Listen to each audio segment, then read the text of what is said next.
Faslun fi du'a. Bismillahirrahmanirrahim. Faslun ai hadza faslun utawi iki iku fasal siji fi du'a ing dalem nerangake doa. Wal istighfar lan istighfar. Wal Qur'ani lan maca Qur'an. Wasairil adkari lan sekerine piro dzikir. Pasal ini akan menjelaskan tentang doa, istighfar, baca Quran, dan menjelaskan dzikir. Qala dawuh sapa Kanjeng Nabi Muhammad sallallahu alaihi wasallam. Ya Ali, wahai Sayyidina Ali, alaika bidu'ai benal adanain wal iqamati. Wahai Sayyidina Ali, lakukanlah doa antara dua adzan wal iqamati, benal adzan ya. Ya Ali, wahai Sayyidina Ali, alaika netepono sapa sira bidu'ai kelawan doa benal adani ing dalem antarane adzan wal iqamati lan iqamah. Fa innahu mongko sak temene doa iku la yuradu ora den tolak. Wahai Sayyidina Ali, lakukanlah doa antara adzan dan iqamah, karena doa tersebut itu tidak akan ditolak. Jadi kamu harus berdoa atau kita harus berdoa di antara adzan dan iqamat. Setelah adzan kita berdoa, doa setelah adzan. Nah, di situ juga kalau kita punya hajat, berdoalah.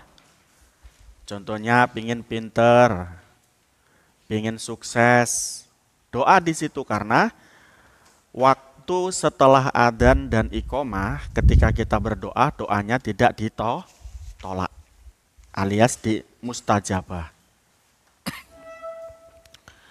Ya Ali, wahai Sayyidina Ali, idza da'auta, ketika kamu berdoa, pabsut yadaka, rentangkanlah, bukalah tanganmu, hadwa sodrika,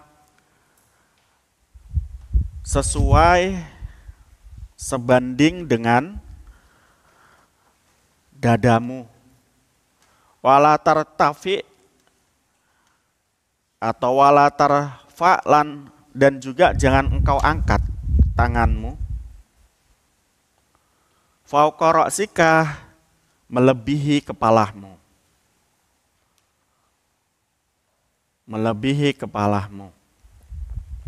Watu syiru lan dan isarohlah ilallahi kepada Allah Ta'ala, maha agung, maha tinggi, maha luhur Allah, bisababatika, dengan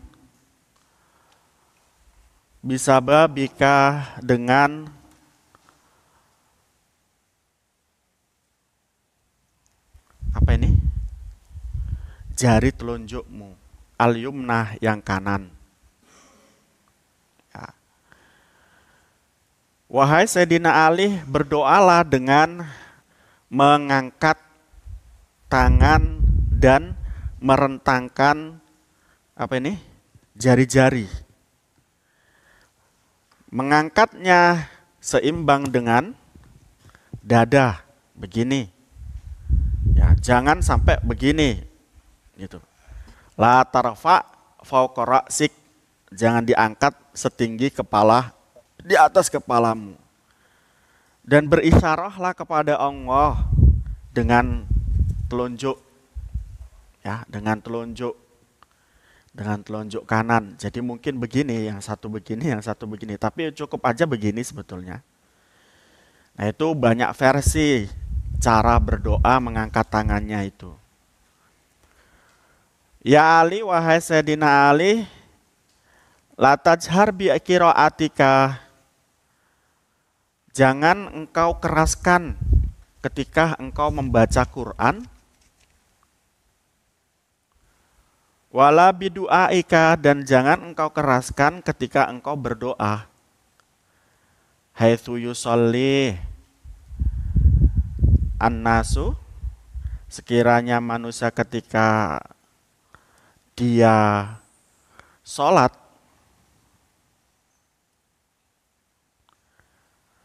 Fa'ina dalika, karena hal tersebut yubsidu alaihim, merusak sholatahum, sholatnya mereka yang sholat. Kalau kamu, wahai Sayyidina Ali, membaca Quran dan pada saat itu bertepatan ada orang sholat di sampingmu, jangan kamu baca Quran keras-keras, karena akan mengganggu kekhusyuan orang yang sholat. Nah, tidak hanya sholat, ketika kita membaca Quran, waktunya orang tidur, jangan kita baca keras. Contohnya kamu tadi malam, kawanmu semuanya tidur. Kamu pengen baca Qurannya nggak boleh keras, karena mengganggu orang yang tidur. Mengganggu orang yang tidur. Nah, itu dalam Islam kita diajari semacam itu. Masih menghormati meskipun dalam keadaan ibadah. Nah, apalagi tidak dalam yang berkaitan tentang tidak ibadah. Ya, tentu kaitan ini ibadah yang bentuknya muamalah itu harus kita saling menghormati. Ya, contohnya adalah pergaulan, ya. Kalau kita punya alat musik atau speaker yang keras, kemudian kita mau memutar musik, dengan tetangga nggak boleh kita memutar musik keras-keras. Ya, nggak boleh mutar musik keras-keras. Karena apa? Mutar musik itu tidak bentuk ibadah. Wong ibadah saja tadi harus pelan-pelan, ya kan? Nah, dengan demikian juga kalau kita pun ngapa-ngapain dalam hal yang bentuknya adalah muamalah insaniyah, memang harusnya mendahulukan kepentingan umum daripada kepentingan pribadi. Fikih itu menjelaskan, atau beberapa hadis itu menjelaskan keutamaan orang yang membuat sumur untuk sumur umum. Di fikih atau di dalam hadis itu juga dijelaskan keutamaan membuat jalan untuk orang lain. Bahkan di fikih itu ketika kita rumahnya di depan, ada rumah di belakang kita, di mana jalannya satu-satunya adalah melalui samping rumah kita jalannya. Dalam kaitan ini tidak diperkenankan membuka jendela. Kalau kita bikin jendela di situ nggak boleh membuka jendela yang menghalangi jalannya orang yang di belakang rumah kita itu. Ini Islam mengajarkan semacam itu. Kadang-kadang tapi orang Islam tidak tahu. Ya, orang Islam tidak tahu. Berlagak menjalankan agama Islam, ya, kemudian mereka melakukan kekerasan atas nama agama. Contohnya, ada orang jualan pada saat bulan puasa, kemudian jualannya ditumplek, nggak boleh jualan karena menghormati bulan puasa. Nggak begitu caranya. Kok ditumplek itu gimana? Merugikan orang. Dalam agama tidak boleh merugikan orang, tidak boleh membahayakan orang, tidak boleh tabdir. Tabdir itu memubadirkan sesuatu. Makanan harusnya dimakan, kok ditumplek, itu kan mubadir. Haram itu hukumnya. Walaupun dalihnya adalah menghormati menghormati bulan puasa. Tuh. Nggak bagus semacam itu, nggak bagus. Ya. Dakwah Islamiyah itu dengan halus. Dengan halus. Nah kemudian kamu mengatakan kok ternyata Nabi itu juga melakukan kekerasan. Oh, kok Nabi melakukan kekerasan jadi dalil kamu. Nabi itu melakukan kekerasan itu dalam bentuk verbal, bukan dalam bentuk perbuatan. Contoh Nabi kemarin, ya, saya diperintahkan untuk membunuh orang yang tidak beriman, tidak mau syahadat, tidak mau sholat, tidak mau puasa, tidak mau zakat. Itu bentuknya verbal saja. Dalam praktiknya beliau tidak melakukan. Terus Nabi mengatakan, aku menyuruh kamu untuk membakar orang yang tidak mau sholat. Itu bentuknya adalah verbal, bukan perbuatan. Jadi untuk nakut-nakuti, kayak kita pada saat orang tua kita ada dekat kita, waktu masih kecil. Kamu main-main pasir waktu itu. Sudah nggak diperbolehkan tetap main-main pasir. Kata orang tuamu bagaimana? Ayo cepat main pasir lagi ndang. Tak beleh kamu. Kira-kira dibeleh betul atau tidak? Enggak, hanya untuk nakuti. Gurumu ngomong ngono juga. Besok kalau seandainya ada yang tidak mengerjakan tugas, saya penggal kepalanya. Apa dilakukan? Tidak. Hanya untuk nakut-nakuti saja, hanya untuk verbalitas. Nah tapi kemudian ada yang memahami bahwa Nabi itu keras, Nabi itu dan lain sebagainya. Enggak. Eman kalau seandainya kita klaim Nabi itu punya sifat yang keras. Tidak, Nabi Muhammad itu sangat peduli dengan manusia. Sangat peduli dengan umatnya. Jangankan umat terdahulu yang hidup bersama beliau. Umat yang sekarang saja itu sudah ditangisi oleh Nabi Muhammad. Nabi Muhammad itu pernah menangis setelah sholat di pengimamannya. Di belakang ada sahabat yang mendengar dan melihat Nabi Muhammad ini kok nangis. Pada saat itu para sahabat yang notabene sangat peduli dengan Nabi Muhammad itu bertanya-tanya kenapa Nabi Muhammad ini menangis. Alhasil ketika beliau bubar, ketika beliau selesai duduk di pengimaman itu, beliau ditemu oleh para sahabat. Wahai Rasulullah, apa yang membuat engkau sedih? Apa perlu kami membantumu? Nabi Muhammad mengatakan, tidak perlu Anda sedih, tidak perlu Anda membantu saya. Lah kenapa jenengan sedih ya Rasulullah? Saya sedih itu memikirkan, membayangkan umatku di satu masa nanti yang mereka jauh hidup, tidak pernah mengenalku, tidak pernah bertemu denganku, tidak pernah bisa melihatku, tapi mereka cinta kepadaku. Nabi Muhammad nangis. Tapi mereka cinta kepadaku. Ya. Di sana ada kawan-kawan Miftahul Falah yang hidup di tahun 2021. Senang sholawatan, meski nggak pakai hadroh. Ketika pada saat setelah sholatnya baca sholawat nariyah.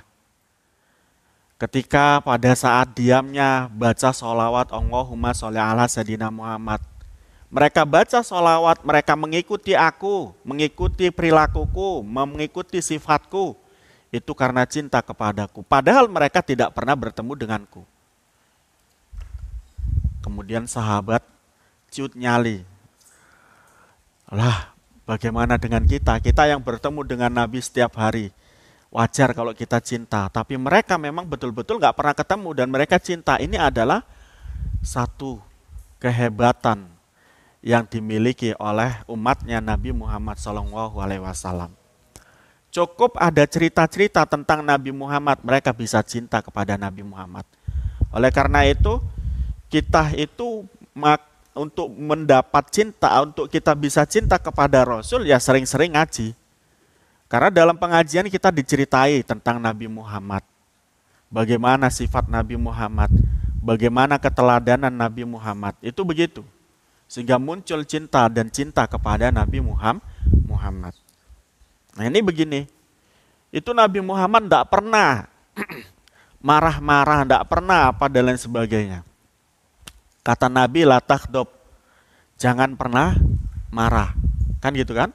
Jangan pernah marah. Nabi nggak marah, cuman untuk nakut-nakuti, itu baru.